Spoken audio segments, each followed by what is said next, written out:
There are only two pedals, I told myself. All I have to do is figure out which is which. Go, said the assistant coach, and I shifted the car into drive and we drifted forward. Stop, he called out. I tentatively pressed the big pedal and the car stopped. Good job, the coach said. That was your last station, right? Right, I replied, passing him my form. He scribbled on the paper, handed it back to me, and walked away. I stared slack-jawed at the form. The coach had signed the line indicating that I'd passed the test.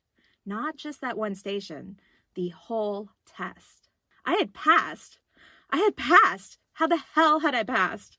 Later that week, my dad drove me to the DMV and I traded that piece of paper for a driver's license, one that I have been renewing ever since. Would you like to be an organ donor? The DMV lady asked. Sure, I said. It was, I figured, the least I could do.